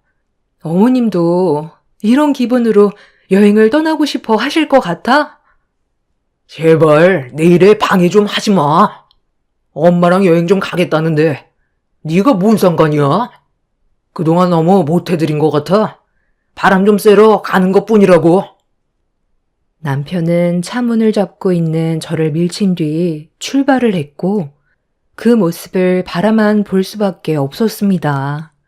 시몬은 저에게 걱정하지 말라면서 문자 한 통을 보냈습니다. 다리가 불편하시기 때문에 옆에서 계속 신경 써드려야 하는데 남편이 시모를 잘 보살펴 드릴 수 있을지 너무 걱정이 많았어요. 저는 시모에게 도착하시는 대로 목적지가 어딘지 알려달라고 부탁을 했어요. 그렇게 시모와 문자로 대화를 주고받고 있었는데 어느 순간부터 연락이 되지 않더라고요. 그리고 뒤이어 남편한테 모자지간 즐거운 시간 보내다 들어갈 거니까 더 이상 연락하지 말라는 문자 한 통 남긴 채 더는 소식이 없었습니다.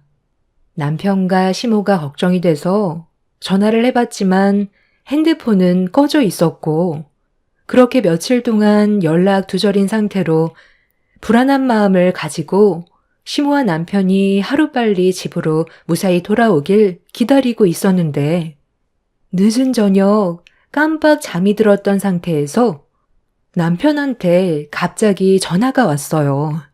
그동안 연락 한 통 없던 사람이 갑자기 전화를 했길래 너무 놀라 급하게 통화 버튼을 눌렀는데 수화기에서 들려오는 소리는 남편의 울음소리였고 오열을 하면서 병원이라며 시모가 세상을 떠났다는 믿을 수 없는 충격적인 말을 꺼내 놓았습니다.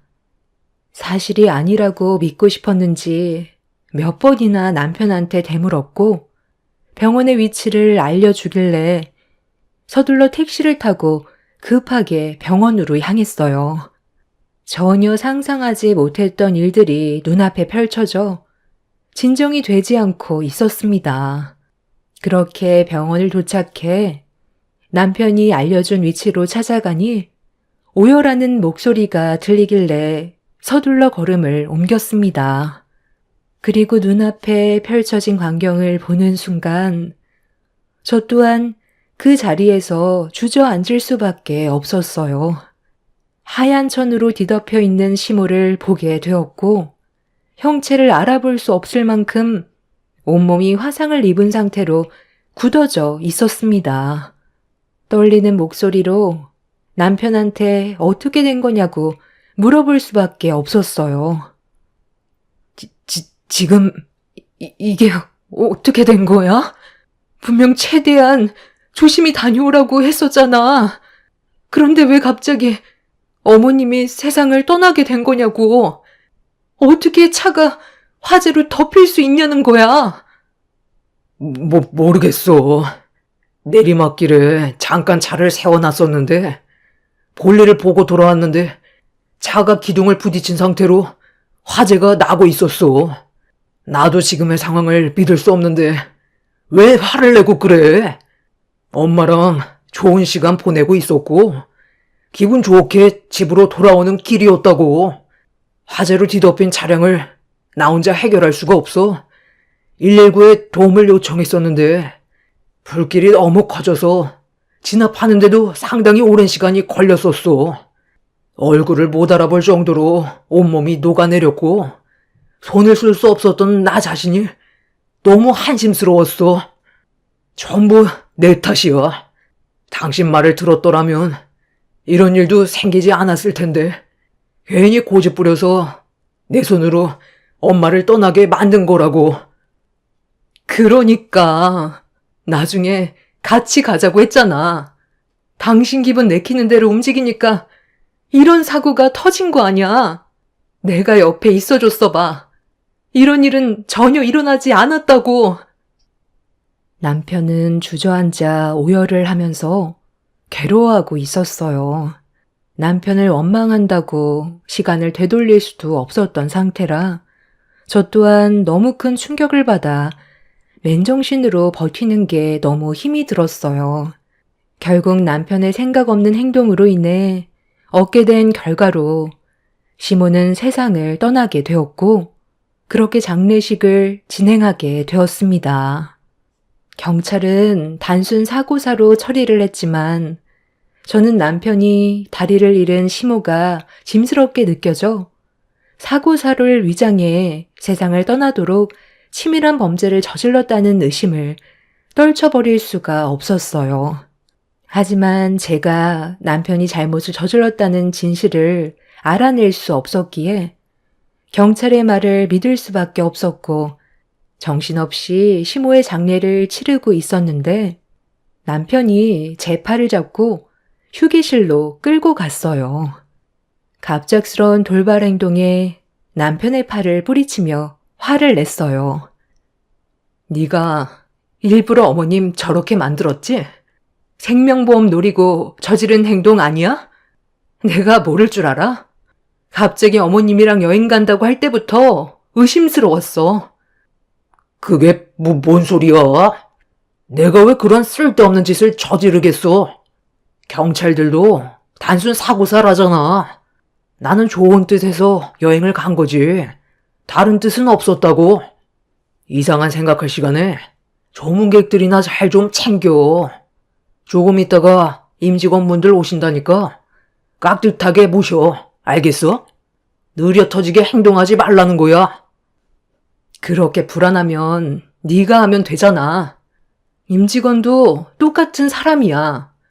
장례식장에서 뭘 얼마나 신경 써달라는 거야. 조문객이 당신 회사 사람만 있는 건 아니잖아. 그래서 내 말을 안 듣겠다는 거야? 우리 엄마 장례식장에서 얼굴 붉혀야 되겠냐고. 계속 이런 식이면 나도 좋게 넘어갈 수 없어. 나 지금 상당히 예민하거든? 건드려서 좋을 거 하나 없으니까 존말할 때 시키는 대로 해. 너도 우리 엄마 장례 망치고 싶지 않잖아. 내 말 알아들었으면 당장 준비해. 남편은 시모가 떠난 이후 전보다 저를 더 막대했어요. 서로 안 좋은 말을 주고받고 있었는데 밖에 상당히 많은 조문객이 찾아왔는지 시끌벅적하길래 남편이 밖을 살폈는데 저보고 빨리 나가서 조문객 챙기라고 등을 떠밀었어요. 위로해주기 위해 찾아온 회사 사람들은 남편과 대화를 주고받고 있었고 저는 정신없이 식사를 준비해 주었습니다. 남편 얼굴만 보면 당장 때려치우고 싶었지만 최대한 제 감정을 참고 억눌렀어요. 시모의 장례를 망치고 싶지 않아 묵묵히 할 일을 하고 있는데 회사 사람들과 술 한잔 걸친 남편은 많은 사람들이 보는 앞에서 저를 좋게 대하는 게 아닌 일하는 직원보다 더 못한 취급을 했어요. 그런데 잠시 뒤 회사에서 꽤 높은 위치에 있는 분들인지 몇몇 분들이 걸어오자 남편과 회사 사람들이 전부 자리에서 일어나 깍듯하게 90도로 인사를 하고 있었습니다. 그 모습을 잠깐 지켜보고 있던 저에게 남편이 갑자기 화를 내더니 뭘 멀뚱히 서 있냐고 많은 사람들 앞에서 소리치는데 쉬지 않고 일을 하고 있던 저에게 고생한다는 말 한마디 하지 않은 남편한테 너무 서운해 아무것도 하지 않았어요. 그리고 본인의 말을 따르지 않고 움직일 생각을 하지 않는 모습을 보던 남편은 충격적이게도 제 얼굴에 뺨을 올렸습니다. 그 순간 장례식장 안은 침묵이 흘렀고 저는 결국 울분을 토해냈어요. 넌 일생에 도움이 안 돼. 우리 회사 임직원분들께서 오셨는데 빨리 육개장 내올 생각은 하지 않고 뭘 쳐다만 보고 있어? 꼭 화를 내야 움직일 거야? 네가 감히 내 얼굴에 손을 올려? 이 많은 사람들이 보는 앞에서 술 마셨다고 지금 눈에 뵈는 게 없니? 너한테 회사 임원은 중요하고 결혼한 마누라는 함부로 막대해도 된다는 거야? 내가 지금 여기 좋아서 붙어 있는 줄 알아? 네가 제대로 일 처리를 못할까 봐 돌아가신 어머님이 너무 불쌍해서 장례식 도와주고 있는 건데 육개장 그거 조금 늦게 내보냈다고 내 얼굴에 손을 대? 오늘 네가 나한테 한 일에 대해서는 장례가 끝나고 고소할 거니까 콩밥 먹을 준비나 하라고. 너 지금 나 개망신 주려고 작정한 거지? 우리 회사 사람들 왔으면 내가 뭐라고 말하기도 전에 알아서 알아채야지. 어딜 감히 집안의 가장인 나한테 고개를 쳐들고 있어? 어차피 너도 끝이야. 내가 너랑 더 이상 살아갈 이유가 없는데 굳이 붙어 있을 필요 없잖아. 우리 엄마가 나를 위해 남겨준 생명보험으로 재출발할 거라고. 술을 얼마나 많이 마신 건지 앞뒤 분간하지 못하는 모습에 남편의 회사 사람들이 말렸지만 그럴 때마다 남편은 자기가 잘한 행동인 것처럼 저에게 삿대질을 하면서 장례식장을 난장판으로 만들었어요. 앞뒤 분간하지 못하는 남편을 더 이상 상대하고 싶지 않아 자리를 피하는 게 좋을 것 같다는 판단에 밖으로 나가려는데 뒤쫓아오던 남편이 제 머리채를 잡아 바닥으로 패대기를 쳤어요. 집안의 가장이 말도 끝나지 않았는데 자기를 무시한다면서 더 난리를 치고 있었습니다. 더는 사람으로 취급해줄 필요 없을 것 같아 남편의 뺨을 사정없이 올려친 뒤 장례식장을 빠져나오려 신발을 신으면서 우리 관계는 정말 끝이라고 소리를 치는 순간 계단에서 누군가 천천히 걸어 내려오고 있었어요. 그런데 한 사람은 누군가에게 부축을 받고 있었습니다. 그 광경을 제 두 눈으로 목격하자마자 입을 다물지 못했고 장례식장 안에 있던 많은 사람들은 수군거리기 시작했습니다. 부축을 받으면서 내려온 사람은 충격적이게도 세상을 떠나신 시모가 온전한 몸으로 저를 바라보고 계셨어요. 아가야, 나 살아있다.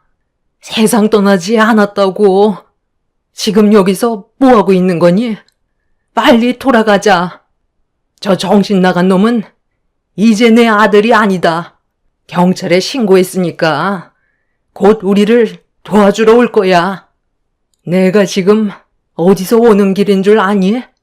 저놈이 글쎄 나를 깊은 산속 창고에 가둬두고 말도 안 되는 일을 저지르고 있었다고.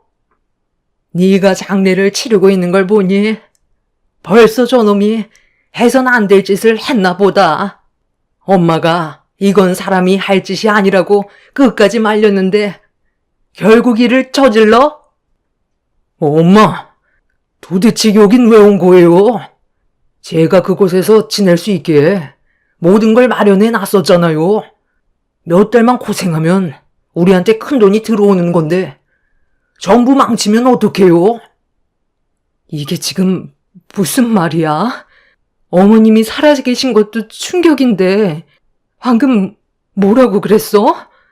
큰 돈이 들어오니까 몇 달만 고생하면 된다고? 그럼 너는 돈 때문에 이런 일을 저질렀다는 거야? 우리가 먹고 사는데 부족한 것도 아니고 빚도 하나 없이 그동안 금전적으로 여유 있게 살아왔었잖아. 도대체 뭐 때문에 살아계신 어머님을 세상 떠나게 만든 거냐고. 보험금으로 뭐 할 생각이었어? 나랑 이혼까지 생각하고 저지른 이 계획. 네가 원하는 게 있으니까 이런 일을 벌였을 거 아냐. 남편의 머릿속에 계획한 일이 틀어졌는지 말을 이어나가지 못했고 주춤거리면서 저와 거리를 두기 시작했어요. 남편이 도망을 치려 하자 시모를 부축해 주고 있던 한 사람이 남편을 붙잡으라고 지시를 내렸고 같은 회사에 소속되어 있는 높은 분이었는지 그분의 한마디에 많은 직원들은 남편을 에워싸 붙잡고 있었습니다. 알고 보니 시모를 부축해 준 사람은 남편의 회사 대표였어요. 장례식장에서 목발을 짚고 걸어 내려오는 시모를 그냥 지나치지 않고 남편의 어머니라는 사실을 전혀 알지 못한 채 대표님이 직접 부축을 해줬던 거였죠. 그리고 한동안 저와 연락이 닿지 않았을 때 남편이 무슨 일을 저질렀는지 전부 다 알고 있었던 시모가 남편이 왜 이런 행동을 했는지 대신 설명을 해줬습니다. 남편은 저와 시모 몰래 절대 해선 안 될 신생 코인에 손을 댔던 일이 있었는데 한순간에 엄청난 돈을 끌어모을 수 있다는 사람들의 소문만 듣고 전 재산을 탈탈 털어 잘못된 투자를 했다가 빚을 지게 된 거였어요. 수습하기에는 금액적으로 너무 크다 보니 해결할 수 있는 방법을 혼자서 찾다가 시모가 생명보험에 가입이 되어 있다는 사실을 알고 보험금을 빼돌릴 고민을 하고 있었는데 때마침 남편 눈앞을 지나가는 한 노인이 시모와 체격도 비슷한데 같은 쪽 다리 하나가 없는 노인을 발견하게 되었고 그때부터 치밀한 계획을 하게 되었던 거죠. 남편한테는 절호의 기회였어요. 무연고자로 가족이란 하나 없이 홀로 외로이 살아온 노인이었습니다. 뒷조사를 하면서 노인이 혼자라는 사실을 알게 된 이후 발빠르게 계획을 했던 거고 시모를 인적 없는 깊은 산속 창고에 숨긴 채 노인을 끌어들여 범죄를 저지른 거였어요. 차량 화재로 인해 온몸이 녹아내렸고 한쪽 다리가 없는 모습에 시모가 아닐 거라고는 전혀 의심을 하지 않았습니다. 남편은 장례식장에서 들어오는 부의금과 시모의 생명보험으로 많은 돈을 잃어 손해를 봤던 금전적인 부분을 회복시키려 했던 거였어요. 그런데 더 충격적인 건 남편이 시모를 창고에 두고 왔을 때 일이 잘못되면 돌아올 수 없을지도 모른다는 말에 시모는 보험금만 챙기고 2번 다시 찾아오지 않을 것 같은 느낌을 지울 수가 없어 빠져나오려고 창고 안에 있던 도구로 낡은 문을 쉬지 않고 내려치자 문이 열렸고 힘겹게 사람들이 있는 곳까지 걸어 내려올 수 있게 된 거였어요. 시모는 남편이 벌써 일을 저지르지 않길 바라고 경찰에 신고를 한 뒤 집 근처에서 제일 가까운 장례식장을 찾았는데 때마침 저와 마주친 거였고 남편이 이미 범행을 저질렀다는 거에 괴로워하셨습니다. 옆에서 이 말을 듣고 있던 남편 회사의 대표는 자기를 낳아준 부모를 깊은 산속에 고려장할 생각이었냐고 생명보험금에 눈이 멀어 절대로 해선 안 될 짓을 저질렀다며 손에 잡히는 건 전부 남편을 향해 집어 던졌고 손에 들린 시루떡으로 남편의 얼굴을 세차게 올려쳤어요. 대표님, 잠깐만요. 제 말 좀 들어보세요. 뭔가 오해가 있는 것 같은데요. 제가 보험금만 노릴 생각이었다면 무연고자 노인네를 이용하진 않았겠죠. 저는 생명보험금만 받으면 저희 엄마는 다시 모시고 올 생각이었어요. 아무리 쓰레기라 해도 저를 낳아준 엄마를 해할 정도로 바닥은 아니라고요. 어차피 무연고자 노인네. 장례 치러줄 사람도 없을 텐데 이렇게 떠나면 좋은 일 하나 하는 거고 장례까지 해결해주니 제가 좋은 일 하는 거죠. 어차피 세상 떠나는 거 좀 더 앞당겼다 생각하면 되잖아요. 엄마, 제가 창고에서 뭐라고 했어요? 계획에 실패하면 데려오지 못할지도 모른다고 했지. 엄마가 창고에서 세상 떠나게 방치할 거라곤 말한 적 없었잖아요. 너 말 참 웃기게 한다. 아까 나한테 뭐라고 했어? 나랑도 이혼하고 혼자 보험금 탄 돈으로 새 인생 살 거라고 하지 않았어? 내가 그런 쓸데없는 곳에 돈 투자하지 말라고 그랬지? 버는 사람보다 잃는 사람이 훨씬 많다고 그냥 이대로 조용하게 살길 원했는데 결국 일을 이렇게까지 크게 만들어? 다 너 때문이야.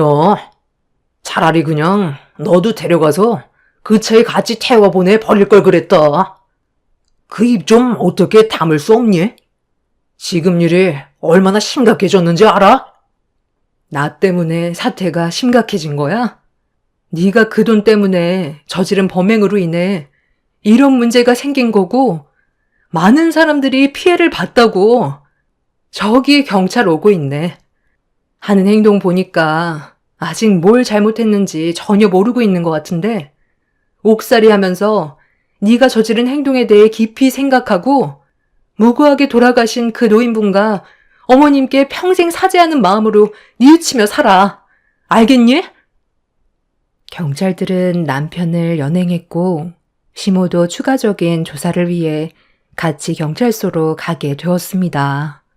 그리고 안치실에 있던 시모가 아닌 무연고자였던 노인분은 수사에 대한 결정적인 증거라 장례는 잠깐 미뤄지게 되었죠.